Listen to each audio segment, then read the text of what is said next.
আসসালামু আলাইকুম প্রিয় ছাত্রছাত্রীবৃন্দ, তোমাদের সামনে এখন প্রেজেন্ট করব রাইট ফর্ম ভার্বসের একটি প্র্যাকটিস আইটেম। মিনিংয়ের উপর ফোকাস করে তোমাদেরকে দেখিয়ে দেব যে কেন এবং কী কারণে ভার্বগুলি চেঞ্জ হচ্ছে। তাহলে আমরা শুরু করি। English is an international language. English হচ্ছে একটি আন্তর্জাতিক ভাষা। It gives us easy access to the ever expanding knowledge of science and technology. এটি আমাদের খুব সহজেই প্রবেশ করার সুযোগ করে দেয়। টু দ্য এভার এক্সপেন্ডিং বলতে বোঝায় যেটা প্রতিনিয়ত বৃদ্ধি পাচ্ছে, অর্থাৎ to the ever expanding knowledge of science and technology, arts and education, innovations and discoveries. অর্থাৎ বিভিন্ন ক্ষেত্রে আমাদের যে অগ্রগতি হচ্ছে, জ্ঞানের রাজ্য প্রসারিত হচ্ছে, বিস্তৃত হচ্ছে, সেই সকল জগতে আমরা প্রবেশ করতে পারি সহজেই যদি আমাদের মধ্যে ইংলিশের ধারণা থাকে। অর্থাৎ এখানে বলল সায়েন্স অ্যান্ড টেকনোলজি, বিজ্ঞান প্রযুক্তি, শিল্প, শিক্ষা, বিভিন্ন নতুন নতুন উদ্ভাবন এবং অনেক আবিষ্কার বিভিন্ন, যেটা ইংলিশে বর্ণনা করা হয়ে থাকে। সুতরাং সেই জিনিসগুলো যদি আমরা জানতে চাই তাহলে আমাদেরকে অবশ্যই ইংলিশের উপর ভালো দক্ষতা থাকতে হবে। All the books, journals, reports, research findings are available in English. তো এখানে রাইটার বলল যে সকল বই, জার্নালস, বিভিন্ন রিপোর্টস, দ্যাট মিনস বিবরণস, রিসার্চ ফাইন্ডিংস অর্থাৎ গবেষণার ফলাফল আর অ্যাভেলেবেল ইন ইংলিশ, এগুলি ইংলিশে সচরাচর দেখা যায়, অর্থাৎ খুব বেশি দেখা যায় এখানে সেখানে, এবং ইংলিশে সেগুলি বর্ণনা করা হয়ে থাকে। এখানে ফাইন্ডিংস মানে হচ্ছে কোনো গবেষণালব্ধ ফল। এনি ইম্পর্টেন্ট বুকস, যে কোনো গুরুত্বপূর্ণ বই, পেপার্স অথবা কোনো ডকুমেন্টস বা কাগজ এটসেট্রা আর either written in English or translated into English. এটা হয়ে থাকে ইংলিশে লেখা অথবা ইংলিশে ট্রান্সলেশন করা। অর্থাৎ আমরা দেখব যে পৃথিবীর যে কোনো দেশেই বা যে কোনো ভাষাতেই যে কোনো গুরুত্বপূর্ণ কোনো গবেষণার ফলাফল বা কোনো বই যদি পাবলিশড হয় তাহলে আমরা দেখব সেটা খুব দ্রুতই এটা হয় ইংলিশে ট্রান্সলেটেড করা হয় অথবা ইংলিশে লেখা হয়ে থাকে।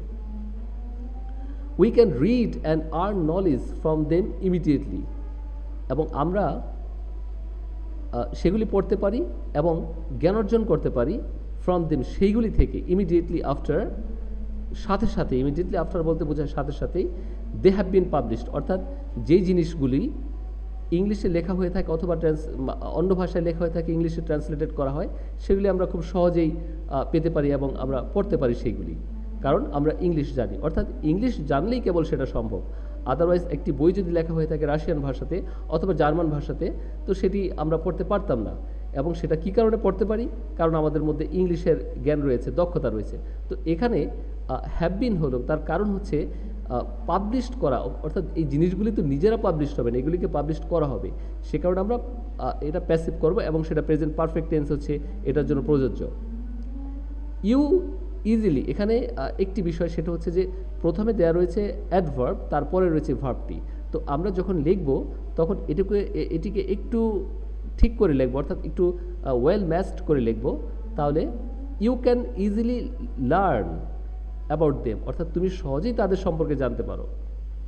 If you have acquired the skill reading skills in English, অর্থাৎ তোমার যদি ইংলিশ স্কিল অর্থাৎ ইংলিশ দক্ষতা থাকে, তুমি যদি ইংলিশের পড়ার দক্ষতা অর্জন করে থাকো তাহলে তুমি সেইগুলি খুব সহজেই পড়তে পারবে।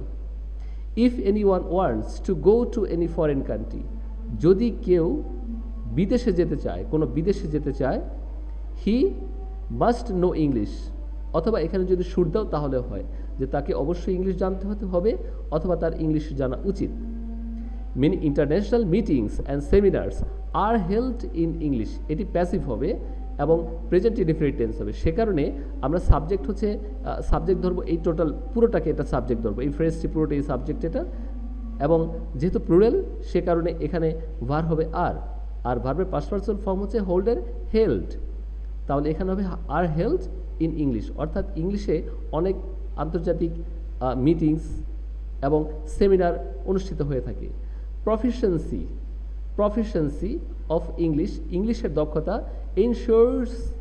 ইনশিওর, এখানে এই সেন্টেন্সটাকে প্রেজেন্ট ইনডিফিনিট টেন্স করতে হবে। সে কারণে সাবজেক্ট হচ্ছে প্রফিসিয়েন্সি অফ ইংলিশ এবং আমরা এই ভার্বটির সাথে এস বাই এস যোগ করবো। সুতরাং যেহেতু ই রয়েছে শেষে আমরা এখানে এস যোগ করবো শুধু।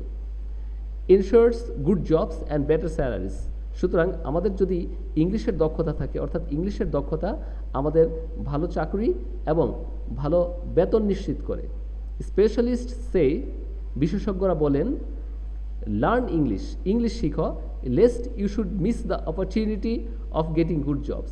ইংলিশ শিখো, নয়তো ভালো চাকরি পাওয়ার সুযোগ হারিয়ে ফেলবে। এখানে আমাদের একটি রাইট ফর্ম ভার্বসের রুল রয়েছে, সেটা হচ্ছে লেস্ট যদি থাকে কোনো সেন্টেন্সে, লেস্টের পর সাবজেক্টের পরে আমরা শুড বা মাইট ব্যবহার করি এবং তারপরে ভার্বের বেস ফর্ম বসাই। সুতরাং এই জন্য এখানে হলো লেস্ট ইউ শুড অথবা might miss the opportunity of getting good jobs. তুমি যদি ইংলিশ না শিখো, অথবা এখানে বললেন যে ইংলিশ শিখো, না হলে তুমি ইংলিশে ভালো চাকরি পাওয়ার সুযোগকে হারিয়ে ফেলবে। ইট ইজ টাইম, এটি সময়, we all acquired the skills of English. It is time অথবা ইট ইজ হাই টাইমের পর আমরা যখন সাবজেক্ট দেখি তারপরে আমরা ভার্বের V2 বসাই, অর্থাৎ পাস্ট ফর্ম বসাই। সে কারণে it is time we all acquired the skills of English, যে এই হচ্ছে সময়, এখনই সময় আমাদের উচিত ইংলিশের দক্ষতাকে অর্জন করা। সুতরাং যাই হোক স্টুডেন্টস, এই ছিল আমাদের প্যাসেজটির আলোচনা।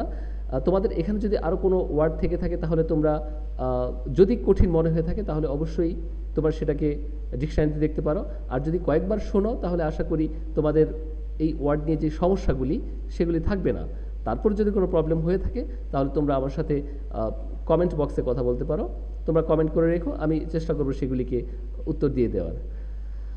সবাইকে অনেক অনেক ধন্যবাদ। যদি ভালো লেগে থাকে তোমাদের বন্ধুদের সাথে শেয়ার করতে পারো, এবং চ্যানেল যদি নতুন এসে থাকো তুমি তাহলে অবশ্যই সাবস্ক্রাইব করবে। ধন্যবাদ সবাইকে।